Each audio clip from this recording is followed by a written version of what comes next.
Hello guys, it's PugGaming here. I hope you're all well. Welcome back to episode 3 of the Walking Dead series. Now just quickly, thank you again guys for the hype that's surrounding this new series. The feedback I've had has been outstanding. It far exceeds what I was anticipating for this. So firstly, a big thank you to everyone who has been supporting and watching this new series. I'm certainly enjoying making this and I'm hoping you guys are also enjoying watching it. And if however you're new and it's the first time you've seen this new series, by all means go back to the previous 2 episodes where episode 1 was the Atlantic Skyline and episode 2 was the first part, which we're now on the second part of Hershel's Farm. So just recapping, episode 2, which is the first part of Hershel's Farm, was pretty much just getting down the layout, getting down the surrounding areas, drawing the maps, the roads in and plopping down Hershel's house, which was a custom built combination of 2 houses put together. So that was where we left things off, and episode 3, which is part 2, is going to be a lot more exciting. We're going to make things look a lot more Walking Dead-esque, if that makes sense. Not sure if that's a word, but we are going to do that anyway. So we're going to be introducing, as you can probably guess from the title, the barn. But before we move into that exciting part, we are first going to lay out the front area of Hershel's Farm, the barn area. So the first stage was to select the best fence, and I kept with these nice fences which we've used around the whole of this build, purely because there's not anything that really suits what there actually is in the actual Walking Dead series, and what that is more the meshed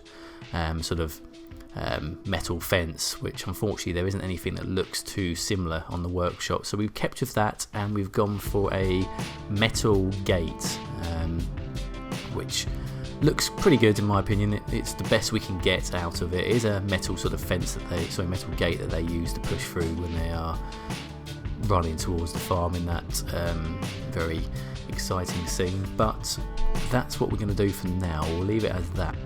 And now that's completed, we are pretty much at the stage of placing down the barn. But this barn was specially created, and I want to give it a bit of a focal point in this video. So here it is. This is the Walking Dead barn, created by Ronix. And firstly, obviously a massive shout out and thank you to Ronix who helped me with this. I mean, I just put out a quick flyer to sort of find out if someone could create me this barn in a small amount of time, not expecting anything of this quality, and what he's achieved in the time that he did so was absolutely amazing. And what makes things even more exciting for myself is I'm new to asset creating, and Ronix actually done this on Twitch, a live feed, which me and him both sort of chatted through it. So that was exciting for me personally, to actually understand how these are created, and it's a lot more complicated than I first imagined, and the time efforts involved in doing this for all of the asset builders is really something for us sort of people who take it for granted to sort of step back and realise what's actually put into each of these actual models. They're absolutely amazing.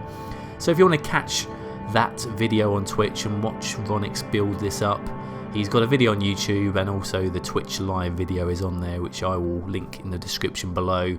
But please do check out his asset workshop. He's got some great builds on there. He's recently been releasing some very good decors for the ground textures, and I believe he's going to be doing quite a few of those in the future. So keep an eye out, because a lot of what I'm using in my build today is pretty much what he's doing.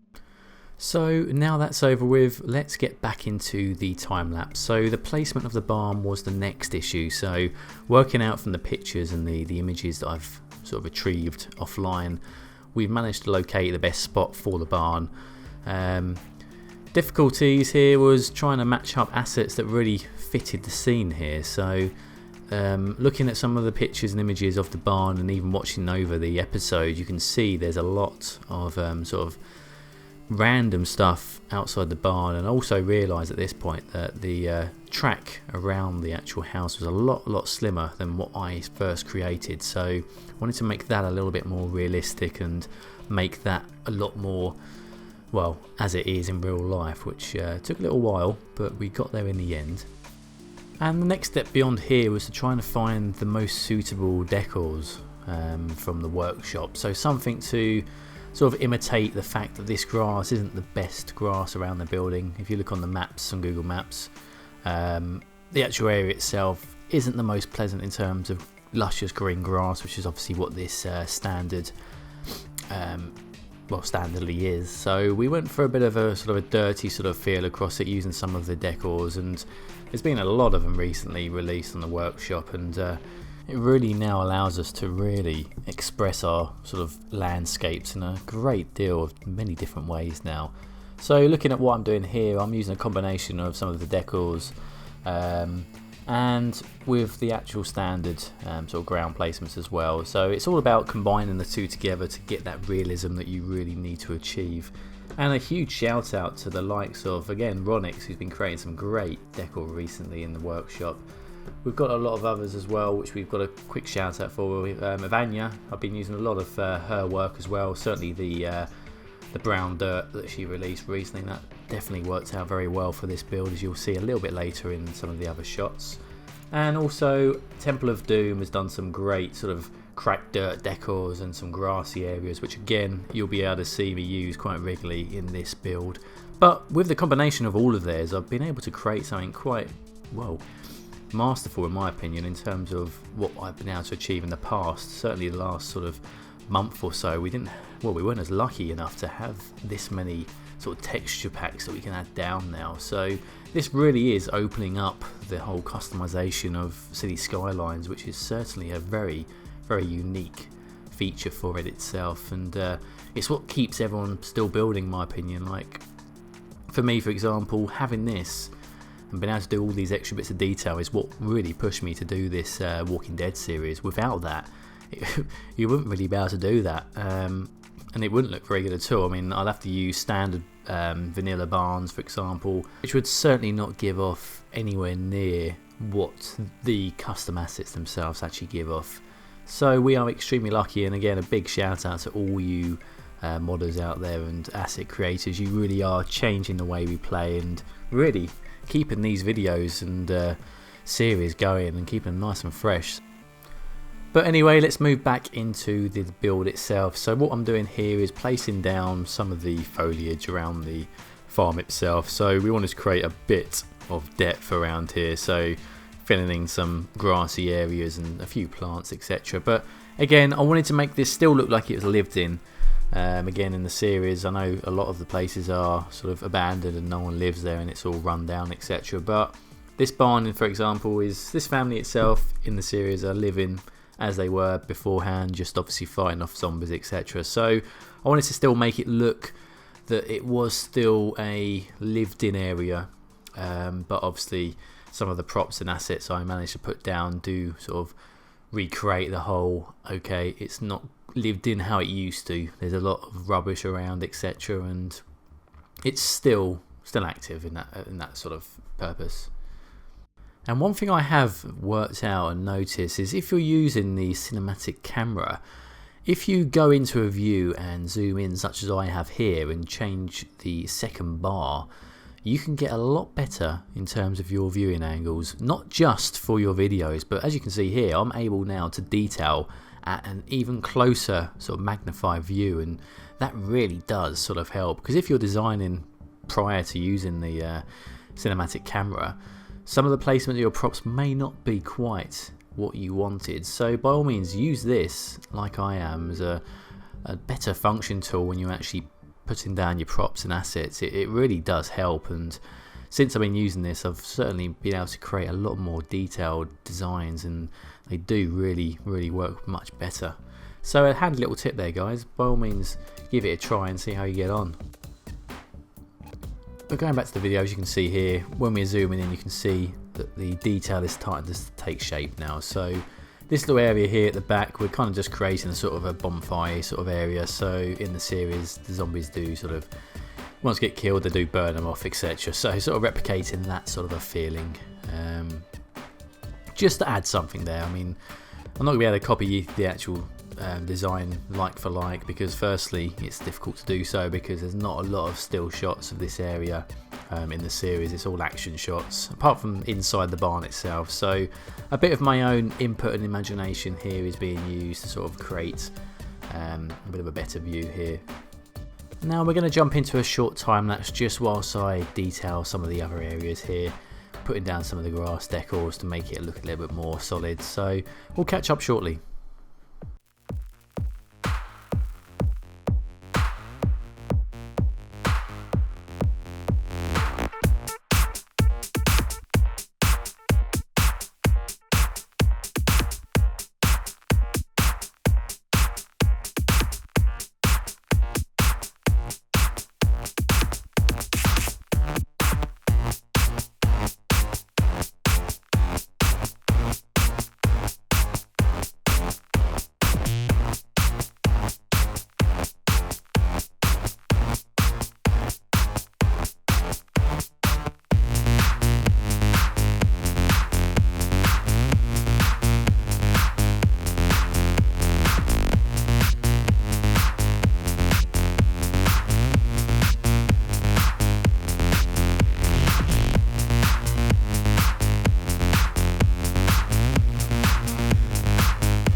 So that was the grass area around the Hershel family home, and the next job was what I wanted to try out was to create something in terms of the farmland over here. The actual farmland itself is not so solid, it's again sort of a bit worn out and dried out sort of area. So my idea was to use many of these decors and sort of create something here, using a combination again of all the different assets we've got to sort of play with. And in the end, I think it worked out really well. You'll see how things start to take shape. As it begins, it doesn't look too pretty, but I promise you, as we get further into it, it does really start to take shape. And I do this for one section, and we work on a few other ways after. But that'll be a good one to introduce, I think, into the workshop, is better farmlands. There are some good ones out there, but they're a little bit too solid for my liking, certainly from this series. Other stuff, for example, if I was going to do that for the British Challenge, some of the ones that are already out would be perfect. But for this particular build, the sort of American farmlands in this this part of Atlanta is a little bit more sort of dried out, as I say, and a bit more derelict. So it would be very useful to have something else there itself. But the actual result I get from this sort of mix of different decors certainly does work out well in the end. So I'm happy with what we was able to achieve. And in all honesty, I think that's what makes this game so amazing, is the fact that we get to trial and error all these amazing ideas and combinations together. There's never going to be a city that looks the same as another. I know I've said that many times before, but in terms of the actual detailing you do as well, it's very unlikely that's going to ever happen the same either. And it's great to see all these new ideas from different YouTubers and different cities builders. It's good to sort of share those ideas and sort of see what we can all do together. I'd love to see a combination of every single YouTuber's build into one city. It'll be absolutely phenomenal, the amount of detail and different ideas and sort of aspects that everyone will be able to put together. That would be one hell of a collab. Not sure if it's possible, but in terms of that sense, that'd be absolutely incredible to see that.